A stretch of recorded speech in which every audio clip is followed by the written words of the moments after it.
vous présenter l'orateur de ce soir. Vous pensez le connaître, mais je crois qu'on ne connaît jamais vraiment totalement une personne. Parce que le Saint-Esprit renouvelle chaque jour, chaque personne que nous sommes. Il nous fait rentrer chaque jour dans une dimension nouvelle. Si vous regardez à sa chair, vous allez dire oui, vous le connaissez. Mais je vous invite ce soir à découvrir l'homme nouvellement dimensionné, j'ai nommé notre ancien Justin Poupard. Est-ce qu'on peut acclamer le Seigneur pour ça?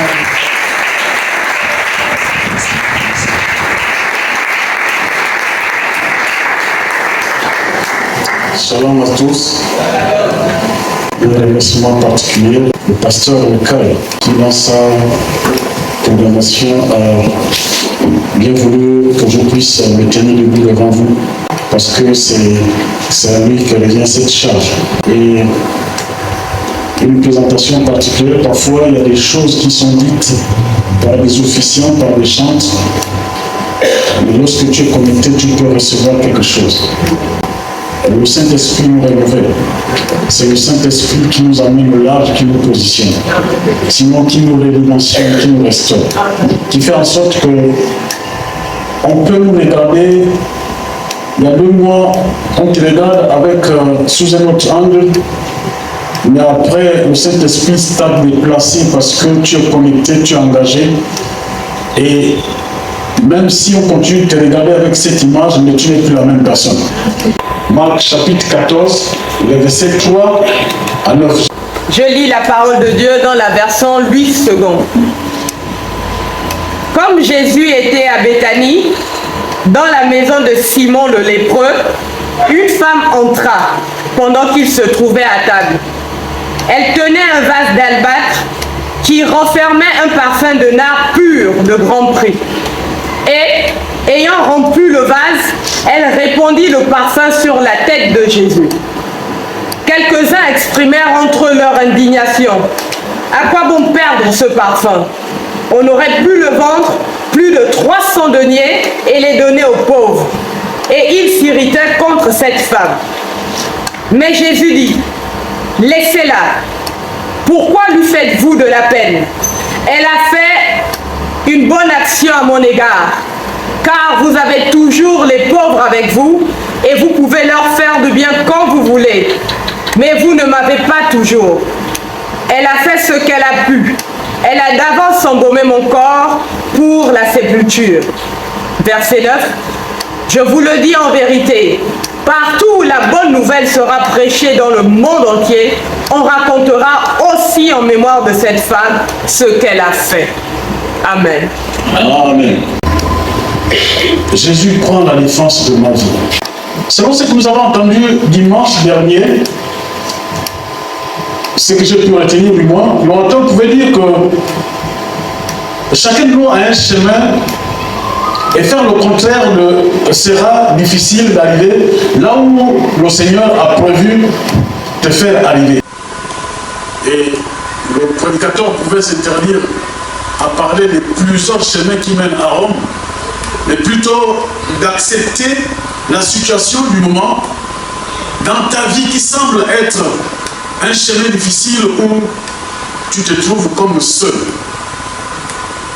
Et il pouvait parler aussi du ce qui est de la saison, comme un rappel que la saison n'est pas permanente. Et il pouvait dire que pendant que c'est ta saison, c'est le moment qu'il faut profiter vraiment de faire un certain nombre de choses. Alors que le Seigneur nous parle encore, alors que le Seigneur te parle encore, alors que je respire encore, c'est le moment de régler un certain nombre de choses avec le Seigneur. Ici, la Bible nous parle d'une femme qui va aller chez Simon. La Bible nous dit d'abord que, verset 3, comme Jésus était à Béthanie dans la maison de Simon le lépreux. Il y a quelque chose qui a retenu mon attention. Jésus était dans la maison de Simon le lépreux.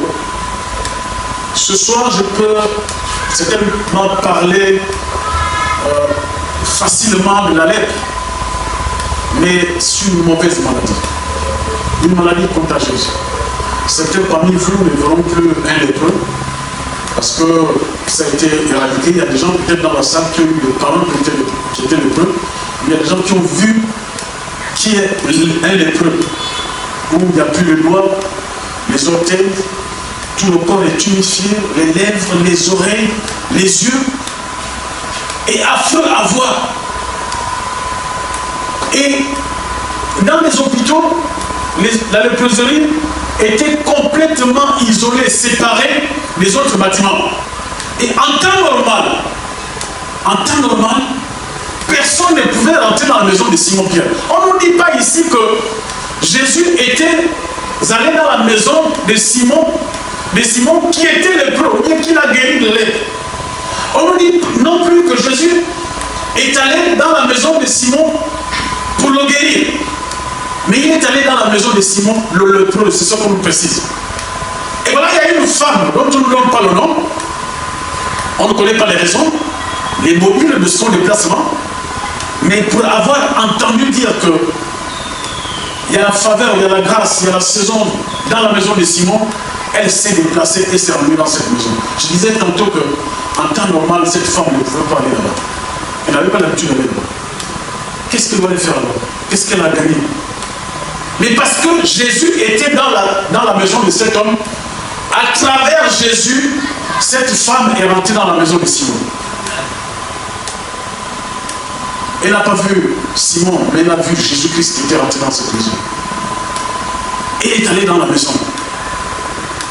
Et comme je disais, que la lèpre éloigne les gens. Dans les hôpitaux, la léproserie était complètement isolée, séparée des autres bâtiments. Les précautions de pouvoir te serrer la main, parce que certainement tu es compliqué. Et en temps normal, personne ne pouvait rentrer dans la maison de Simon-Pierre. On est allé dans la maison de Simon, le lépreux, c'est ça qu'on nous précise. Et voilà, il y a une femme dont on ne donne pas le nom, on ne connaît pas les raisons, les mobiles de son déplacement, mais pour avoir entendu dire que il y a la faveur, il y a la grâce, il y a la saison dans la maison de Simon, elle s'est déplacée et s'est rendue dans cette maison. Et la Bible nous dit qu'une femme entra, pendant qu'il se trouvait à table, elle tenait un vase d'albâtre qui renfermait un parfum de nard pur de grand prix. Jésus était en train de manger avec le lépreux à table. De nos jours, personne ne le ferait. C'est que dans l'église, nous avons fait comme des concessions, comme des barrières. Mais comprenons que là, Jésus n'était pas, on ne dit pas qu'il était à Béthanie chez un grand homme d'affaires. On ne dit pas qu'il était à Béthanie dans la maison d'un homme riche. Mais il était dans la maison d'un lépreux. Qu'est-ce qu'il a animé? Et on nous fait seulement savoir qu'elle avait un vase qu'elle tenait qui contenait un parfum pur à grand prix. Et dès qu'elle est arrivée, elle a cassé ce parfum sur la tête de Jésus et le parfum a coulé, ça s'est répandu sur le corps de Jésus. Mais elle a profité de le faire parce que ce n'était pas sa saison, Jésus n'était pas allé vers elle. Jésus n'est passé nulle part pour qu'elle puisse intercepter Jésus. Mais elle a fait parce qu'elle s'est connectée à Simon-Pierre. À Simon le lépreux. Et elle avait une résolution dans son cœur. Elle avait un but, un objectif à atteindre, qu'on ne dit pas ici. La Bible ne nous dit pas pourquoi elle est allée là-bas. Je ne sais pas si elle comprenait vraiment le geste qu'elle a eu à faire. Qu'est-ce qu'elle s'attendait à quoi? Mais Jésus a pris sa défense. Et nous allons voir les raisons qui ont amené Jésus à prendre sa défense. Au verset 5, ils se sont dit, oui, verset 4 d'abord, quelques-uns exprimèrent entre eux leur indignation. À quoi bon perdre ce parfum? Comme pour dire peut-être, pourquoi perdre ce parfum pour une seule personne? Et parfois on se pose cette question lorsque quelqu'un pose une action, fait du bien, mais pourquoi elle fait ça pour cette personne? Et dans notre plan, donc c'était pour eux, verset 5, on aurait pu vendre plus de 300 deniers et les donner aux pauvres. Et ils s'irritaient contre cette femme. Il y a eu comme la colère. En fait, ça leur faisait mal. Quelque chose qui n'est pas à toi, mais ça te fait mal. Ça te fait mal en quoi? Et c'est ce qui se passe parfois au milieu de nous. Écoutons maintenant ce que Jésus va faire. Pourquoi d'abord il prend la défense de cette femme? Verset 6. Mais Jésus dit, laissez-la. Pourquoi lui faites-vous de la peine? Elle a fait une bonne action à mon égard. Laissez-la. Ça, c'est la première action de Jésus. Vous devez arrêter maintenant. Je voudrais rassurer quelqu'un ici ce soir. Peu importe ta situation, si tu es connecté à Jésus, il prend ta défense. Et c'est lui qui dit aux gens, laissez-la. Prie Jésus, sauve-moi, j'ai besoin de toi. Et lorsqu'il arrive, il parle aux entités. Il parle aux entités de nos familles. Il parle aux entités de ta famille. Peu importe la situation, vous devez arrêter ça parce qu'elle m'appartient. Tu dois arrêter ça parce qu'il m'appartient. Arrêtez maintenant. Et il te prend avec toi et il te met soit derrière lui et on te regarde, on ne te voit plus, mais on voit Jésus-Christ en face de toi. Alléluia. Cette femme est partie dans la maison de Simon en regardant Jésus à travers Simon. Pourquoi lui faites-vous de la peine? La raison qu'il donne, pourquoi il vient intervenir, il dira, elle a fait une bonne action à mon égard. Parce que cette femme a cassé, a versé le parfum pur, le grand prix sur la tête de Jésus. Et pour Jésus, elle n'a pas minimisé l'action. Les gens peuvent critiquer. C'est que toi tu peux poser comme action dans l'église. C'est que toi tu peux mener comme action dans l'église. Les gens trouveront, tout le monde trouvera vraiment que c'est pas bien. Et il y a une personne pour qui tu as fait ça, qui va approuver ton action. C'est pourquoi ne cherche pas l'approbation des gens. Ne cherche pas que les gens t'approuvent. Il n'y a qu'une seule personne qui sait qui va t'apprécier. Fais ce que tu as à faire, pourvu que Jésus apprécie ce que tu as en train de faire. Alléluia. Mais je me suis posé la question, comment faire une bonne action à l'endroit de quelqu'un qu'on connaît par personne interposée? Je m'explique. Comment je peux faire une bonne action à l'endroit de Jésus? C'est Jésus que je vois seulement dans la vie de Maurice. Je suis là à l'église, ça fait 5 ans, 10 ans, 20 ans. Mais je ne connais pas si Jésus parce que je ne suis pas encore engagé. Je ne suis pas à même de mener une bonne action dans l'église parce que je ne le connais pas réellement. Tu ne peux pas faire une bonne action. Tu ne peux rien faire parce que tu connais chez Jésus seulement à travers les autres. Tu chantes chez Jésus seulement à travers le groupe de louanges. Tu acclames seulement quand tu demandes d'acclamer. Tu viens faire, tu ne peux pas faire une action de grâce parce que tu ne connais pas cette personne. Tu ne peux pas faire du bien à quelqu'un que tu ne connais pas. Tu fais du bien à quelqu'un que tu connais certainement. Ou la personne qui s'approche de toi et qui te fait connaître son besoin avec un corps de compassion, tu peux certainement libérer même si tu ne connais pas la personne. Mais nous sommes nombreux si nous n'arrivons pas à faire le bien dans l'église. Parce que nous ne connaissons pas ces Jésus. Vous savez, la Bible nous dit qu'il y avait les disciples, il y a ceux-là que Jésus avait pris pour être avec lui, qu'il avait gardé avec lui. Et il y avait des suiveurs, les gens qui suivaient Jésus, parce qu'il y avait des miracles. C'était pour voir le spectacle. L'homme est habitué au spectacle. Il y a ceux-là qui le suivaient justement pour voir ce qu'il va encore faire. Parce que là-bas, il y a eu un sourd qui a entendu, il y a l'aveugle qui a vu, il y a le paralytique, il a chassé les démons. Il y a d'autres qui le suivaient rien que pour ça. Et dans l'église, il y a aussi rien que les suiveurs et que les disciples. C'est quoi la notion de disciple? Pour être un bon disciple, il y a 3 choses à retenir. Nous les trouvons dans Luc 9, verset 23. Il dit, celui qui veut venir après moi doit renoncer à lui-même, se charger chaque jour de sa croix et le suivre. 3 choses pour être un bon disciple. Luc 9, verset 23. Qu'est-ce qu'on peut expliquer par renoncer à soi-même rapidement? Ancien Claude, pasteur. Première chose, renoncer à soi-même. Pardon? Renoncer à ses propres intérêts. Ce pourquoi tu es attaché, qui te retient là attaché, ce pourquoi ton regard est toujours là-bas. et s'est chargé chaque jour de sa croix. Qu'est-ce qu'on peut dire là-dessus? C'est le symbole de la souffrance pour l'autre. La croix est le symbole de la souffrance pour l'autre. Oui. Il a porté la croix, il a souffert, mais pas pour lui. Mais pour nous. Pour nous. Ça aussi dit que toi, tu peux souffrir. Et je dois aussi souffrir pour les autres. Voilà. C'est ça le trois caractères d'être un bon disciple. Donc nous devons nous rappeler chaque jour que si je veux suivre Jésus, il a dit, j'ai tout abandonné d'abord et que je dois me rappeler que lui il a souffert à ma place. Donc tous les jours, je dois plus refaire les mêmes choses. Et ensuite, je dois le suivre. Est-ce que c'est ton cas? Est-ce que tu as déjà renoncé? Est-ce que tu as déjà renoncé à toi-même? Et la deuxième raison, verset 8, elle a fait ce qu'elle a pu. Elle a d'avance embaumé mon corps pour la sépulture. Cette femme-là, je ne pense pas que l'action qu'elle avait menée pouvait amener Jésus vraiment à développer cela. C'était une autre dimension spirituelle. J'ai envie de dire ce soir, frères et sœurs, mettons-nous au Seigneur avec le Seigneur. Chaque action que nous posons,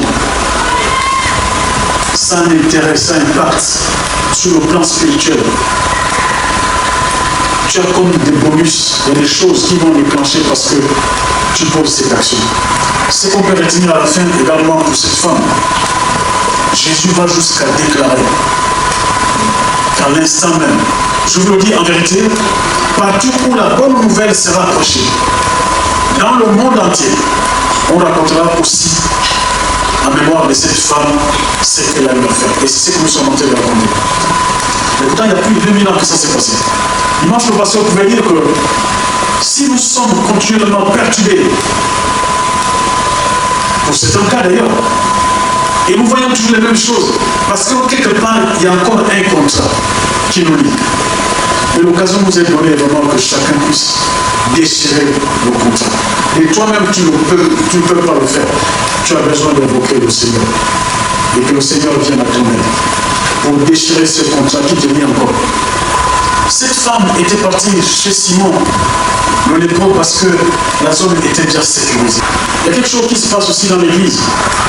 Aujourd'hui, peu importe la difficulté qu'on a, on peut faire laisser ce soir, on en était déjà. Il y a d'autres qui diront, oui, moi j'ai été déçu dans l'église parce que je suis allé voir telle personne, mais la manière dont il m'a parlé, je voulais te dire ce soir, est-ce que le jour que tu t'es levé, tu as d'abord consulté Dieu, tu as dit, Seigneur, par rapport à ma situation, je voulais que tu me parles et que le Seigneur te dise, va voir Paul, va voir Jacques. Toi-même, tu as pris ta décision. C'est normal que tu sois déçu. Parce que ce qui se passe dans l'église, c'est que on a des groupes.